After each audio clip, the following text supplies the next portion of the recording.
Hello, I'm Steve. Welcome to the Patio Heat channel, where we create visual concepts of infrared heating as well as tips for outdoor comfort. Our one-on-one customer support helps you make the best decisions for your application. We strive to earn your business. Visit our patioheat.com website for sales and more information. Now let's get heating. All right, so this is a residential application. Now I only have a few dimensions that I received here, so most of this is just a concept. Basically what I got here is the 20 foot by 14 foot. And I have these two areas here of 10 by 12, so that'd be 12 up here, 12 down here, 10 deep here. And then I had a ceiling height of 9 feet. I can see that there's some recessed lighting up here as well as over here, and that there is a door back here, maybe sliding, maybe a door that swings in or out. I'm not quite sure of that information yet. Also, I have a height here that I put in at 9 feet to the bottom edge of this beam, and then 9 foot 10 at the top edge, so that might be a 10-inch tall beam. I'm not quite sure. And then I have the total height of the inside of the apex of the roof here at 12 foot 10. There is a dining space here. There's a bar stool seating here, a little cooking area, a fan in the middle. There will be some recessed lighting, I think, in the perimeter of these beams. I don't have all of the gabled sections of the beams here inside the ceiling, but there are some skylights up here as well. I don't know the actual placement of those as well. So this is all just a concept, and that's how I'm going to leave it for right now. All right, so I didn't mention this, a 4 foot 5-inch diameter of the round ring I have here, not the actual dimension of the fan, the visual part of the fan, but this is the actual dimension that I have here at 4 foot 5. I would probably recommend getting a non-combustible blades to make this application a little bit better, just so that that doesn't become an issue. So all right, let me go ahead and turn that off and look at a couple of different options. So one option would be placing CD 6024s on the vertical surface of the beams, pointing them 45 degrees in, and then making sure that you have 12 inches of clearance from the top edge of the beam to any combustible above the heater itself. Also, you need to make sure you have 18 inches of clearance on the left and on the right. And I do have these placed within the center of these spans here, so just bear that in mind. Let's go ahead and look at the clearances just to get a quick idea of that. So you can see here with that we're meeting all the clearances that we do need to meet. Again, 12 inches of clearance above when mounted on a vertical surface and at 45 degrees tilt. The footprint of heat, you can see, is greatly overlapping here in the middle because of the distance apart from each other. It's not that far apart, so it'd be nicer if it was further apart, but there's no way we can, place it on this beam or something of that nature. This would be okay. 6,000 watt units would probably be really hot right here. I'm not quite sure where this residence is actually at. However, this is probably not my preferred application here. So just to keep that in mind, let's go ahead and look at this section over here, which is a bar stool seating height. And honestly, I can only come up with one true option here, which is using a CD 4024 4,000 watt 240 volt unit above the seating area here, and I have this pointed straight down from the ground. Now you'd have to mount this somehow, maybe build a little bracket up here so that it can be mounted horizontally like this. And you do need 6 inches of clearance on the edge here to the edge of the heater. So let's go ahead and look at that real quick. So 6 inches of clearance all up and around the heater itself.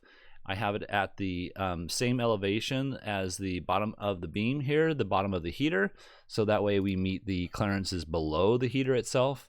That's 18 inches from here out below the heater and 36 inches down below here. So okay, let's go ahead and look at the footprint of heat for the bar stool area.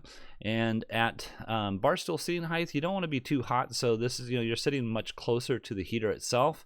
If you put a 6,000 watt heater here, Probably most of the time you'd be way too hot, and after about 15 minutes of sitting underneath it, you'd feel like you're baking. So that's why I would not recommend a 6,000 watt unit here. However, if you do have a control system, that might work out just fine. Now let's go over here real quick, and you can see I have a couple of different options here. One problem we have here with putting a 6,000 watt unit here on the side, or even a C model, this would be a C4024 over here, one single element, 4,000 watt. This is a dual element, 6,000 watt or 3,000 per element. When you mount it on a vertical surface, again, you need 12 inches of clearance, and there's just no way we can get that if, in fact, this height here is what my guess is. My guess is being about 6 to maybe 8 inches. I'm not quite sure, but you can see here you need 12 inches of clearance, so this here would not work. So I'm going to just knock that out real quick here and look at this option here, which is placing the heaters in the center of the room here. Now I have the recessed lighting at 6 foot center to center, and so this is just between that, centered within the room, and you can see here we get a really good coverage overall with that type of application. Same would go for here, 6 foot center to center on the lights, and centered the heater within the room span. Now if the doors do swing out, we want to make sure that they don't go into the clearance zone, which is this yellow section here, and but you'd get a really good coverage. Now I did see some seating over here on the right. Not quite sure if they're pushing the chairs out as far as they can, or intending to sit in the perimeter section of the patio, but this would only heat up the primary center of the room, and this is the most uniform. If we place that heater over here on the left again, you'd be having a hot spot here, but no heat really on this side over here. That's why I like to have them centered as much as possible. I'm going to go back over here and turn these off here and make another suggestion. The suggestion would be to take the standard unit and then put a chain mount above the heater here, so that you can get it exactly where you want it. I have 6 foot center to center from here to here.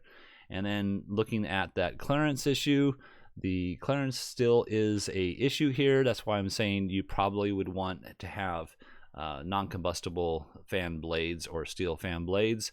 Now you're only in the clearance zone. You're not going to be hitting the ray with the fan, or the ray would not be hitting the fan itself, but you do need to make sure that you're cleared in this clearance zone. We're just a couple of maybe an inch or two into that zone with that 4 foot 5 inch fan diameter.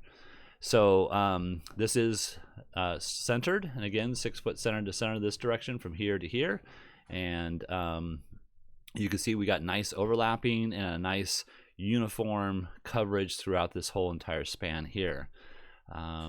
Going back to the bar stool seating height, just in case you were wondering, you know, should I place this unit?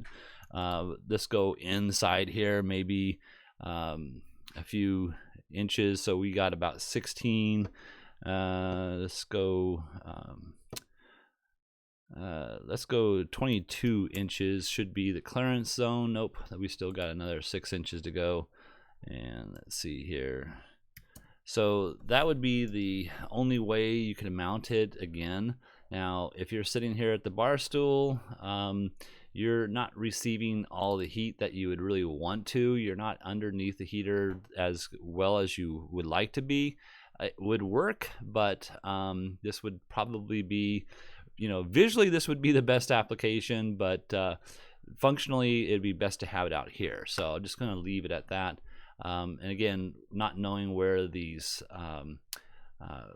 skylights are, that becomes a little bit of an issue for the placement of the heater itself. So, all right, well, I hope this has helped. If you're looking for some assistance with your outdoor heating application and you'd like us to review your plans, please send your information into designs@patioheat.com. I'm Steve, and please tap that like button if you find this video useful. We don't advertise, we're not monetized. YouTube does not promote us unless we receive thumbs up from our viewers, and we truly appreciate that.